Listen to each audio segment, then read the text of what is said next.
Hi guys, welcome to Radiology 365, where we try to cover core radiology from cover to cover. Still on our topic of pulmonary vascular disease, today we are going to be talking about pulmonary hypertension. So this is just to give us a bird's eye view of what imaging findings to expect when we see pulmonary hypertension. So in this illustration, it shows some of the physiologic changes that we would see in pulmonary hypertension.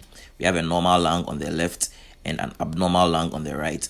And the key findings here include dilated vessels, and you can see the abrupt change in caliber as the vessels go more peripherally. Some of them cut off, some of them taper down. You can also see some eccentrically located thrombi along the vessel walls. Some webs may also be seen, and all these are seen in the setting of chronic pulmonary embolism. Sometimes you could also have a mosaic perfusion in the lung parenchyma, which is also due to heterogeneous perfusion. So this is just to give us a bird's eye view before we dive right into the discussion. The term pulmonary hypertension actually encompasses both pulmonary arterial and pulmonary venous hypertension. The term pulmonary arterial hypertension is generally reserved for WHO class 1 entities. We'll come to see what that is, and that's what we would call primary pulmonary hypertension. We'll discuss it later. Then when you have pulmonary arterial systolic pressures of greater than or equal to 25 millimeters of mercury at rest, or greater than or equal to 30 millimeters of mercury during exercise, then we can confidently call pulmonary arterial hypertension. For the veins, the pulmonary veins, a pressure of more than or equal to 18 millimeters of mercury is enough to call it elevated. There are a number of causes of pulmonary hypertension. Some of them include chronic thromboembolic disease, chronic respiratory disease, some kind of chronic heart disease. Some idiopathic causes may also be present. The World Health Organization has tried to classify these causes into 5 groups, and these are as follows. Group 1, which is pulmonary arterial hypertension, and it may be idiopathic or familial. When you have congenital left to right shunts like ASDs and VSDs, all these may cause pulmonary arterial hypertension. Then there is group 1 prime, which is pulmonary veno-occlusive disease and pulmonary capillary hemangiomatosis.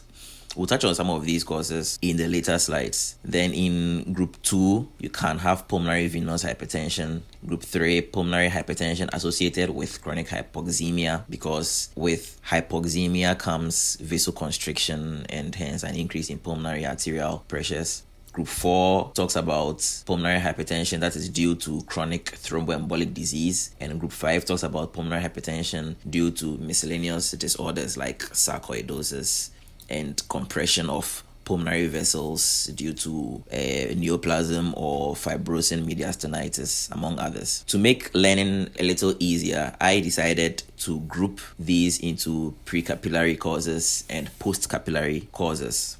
So using this schematic diagram to try to explain it, I'm sure we are very much aware of cardiopulmonary circulation, where blood enters the heart from systemic circulation through the inferior vena cava and the superior vena cava into the right atrium to the right ventricle, and then out through the pulmonary arteries to get oxygenated in the lungs, after which the oxygenated blood from the lungs is now returned to the heart through the pulmonary veins into the left atrium, then left ventricle, and then out through the aorta back to systemic circulation. I know we already know this. So in thinking about the causes of pulmonary hypertension, we can think of it as precapillary causes, where this is a capillary bed. Anything that happens before it, and anything that happens after it. So some of the precapillary causes include primary pulmonary hypertension, which may be idiopathic.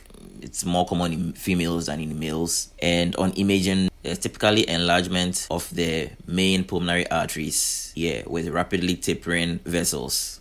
Then pulmonary hypertension due to left to right cardiac shunts, which is also among the group 1 causes. So if you have a defect in the ventricular septa where you have more blood flowing from the left side into the right side, definitely you are going to have increased hydrostatic pressure in the pulmonary arteries. Over time, the right side of the heart, after doing so much work, would hypertrophy, and then the pressure in the right side, when it exceeds the pressure in the left side, will cause a reversal of flow, and then this left to right shunt will become a right to left shunt, a phenomenon we call the Eisenmenger syndrome.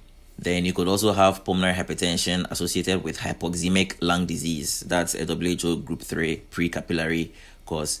Some include COPD, sleep apnea, and interstitial lung diseases.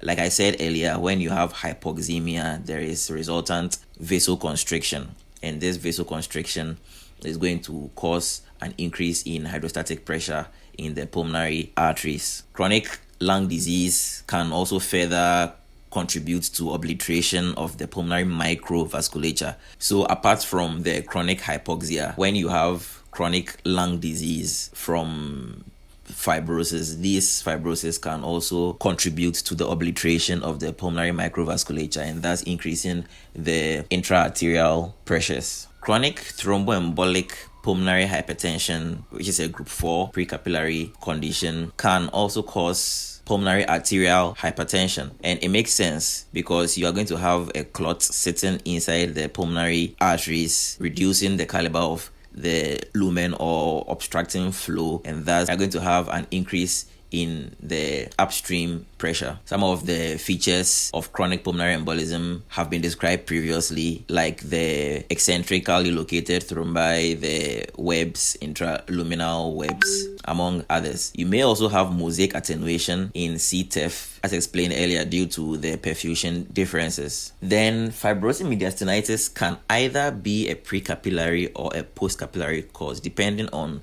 which part of the vasculature is compressed. If the fibrosing mediastinitis causes compression of the pulmonary arteries, it will be a precapillary cause. If it causes compression of the pulmonary veins, it will be a postcapillary cause. So now to the postcapillary causes. Pulmonary veno-occlusive disease and pulmonary capillary hemangiomatosis are both WHO group 1. Some literature consider these two conditions as different manifestations of the same disease. And pulmonary arterial hypertension, secondary to these, is caused by fibrotic obliteration of the pulmonary veins and venules, hence making it postcapillary. It could be idiopathic, or it could be associated with pregnancy or certain drugs like bleomycin and bone marrow transplant. Some of the imaging features would include interlobular septal thickening, patchy or centrilobular ground glass opacities, pulmonary arterial enlargement as stated earlier, mosaic attenuation. Sometimes pleural effusions may even be present. In pulmonary capillary hemangiomatosis, it involves capillary proliferation that leads to pulmonary hypertension, and it's usually common in children and young adults. Pulmonary venous hypertension is also postcapillary, and in this case, left-sided cardiovascular diseases could lead to elevated pulmonary venous pressure, and once the pulmonary venous pressures are elevated, there's going to be a backflow effect, causing resultant elevated pressures in the pulmonary arteries as well. Most of the common etiologies are left ventricular, systolic and diastolic dysfunction, and valvular diseases. We mentioned fibrosing mediastinitis in precapillary causes. Like I said, in postcapillary causes, when you have fibrous encasement of the pulmonary veins leading to permanent histological changes within the endothelial cells, you may consider it as a postcapillary cause. So just a note about fibrosing mediastinitis: it's progressive proliferation of fibrous tissue within the mediastinum, and it may lead to encasement and compression of the mediastinal structures. The most common causes are tuberculosis and histoplasmosis. The imaging features would include increased mediastinal soft tissue, often with calcified lymph nodes due to prior granulomatous infection, as we have stated earlier. So to talk about the general imaging features of pulmonary hypertension: a main pulmonary artery diameter of more than 2.9 centimeters would suggest the presence of pulmonary hypertension, but it's not highly sensitive or specific, because pulmonary hypertension may even be present with a normal caliber pulmonary artery. When you also have a pulmonary artery diameter larger than the aortic root diameter, it's also suggestive of pulmonary hypertension. If you see pulmonary artery wall calcifications, it's almost always the case for chronic pulmonary artery hypertension that is seen due to left to right shunts. If you notice, we usually only have atherosclerotic calcifications in arteries. You rarely see calcifications in veins. There's a theory that it's related to the oxidative stress within the arteries compared to the deoxygenated blood in the veins. And we know that pulmonary arteries are carrying deoxygenated blood. So you should not see calcifications in there. If you start seeing calcifications in there, then it should suggest some chronic shunting of oxygenated blood into the pulmonary arterial system. So then you can start looking for your shunts. Pulmonary hypertension may also cause mosaic attenuation. We have mentioned this point over and over and over again, and this is due to perfusion abnormalities. Then you may also see ground glass or central lobular nodules, and we mentioned earlier that central lobular nodules and ground glass may be seen in pulmonary capillary hemangiomatosis. They can also be cholesterol granulomas from prior microhemorrhages. An enlarged pulmonary artery actually can mimic a mediastinal mass. So there are certain signs, especially on a plain radiograph, to differentiate a mediastinal mass from an enlarged pulmonary artery. The first sign is the hilum convergence sign, which is helpful to confirm that the apparent mass that you are seeing in fact represents the pulmonary artery. The hilum convergence sign describes the appearance of hilar pulmonary artery branches converging to an enlarged pulmonary artery. So if the pulmonary vasculature all converge at a dilated vessel, it's called the hilum convergence sign. In contrast, we have the hilum overlay sign, which describes the visualization of hilar vessels through a mass. So if you have your mediastinal mass and the vessels pass through it but not necessarily converge at it, they are passing through the mass as opposed to converging at the mass here, then it's likely that whatever bulge, whatever mass like thing you're seeing there is likely a mass. Now, if this mass is in the middle mediastinum, it would be silhouetted by the mediastinum, and so you will not get the hilum overlay sign. So to have this hilum overlay sign, it should tell us that whatever mass it is not a middle mediastinal mass.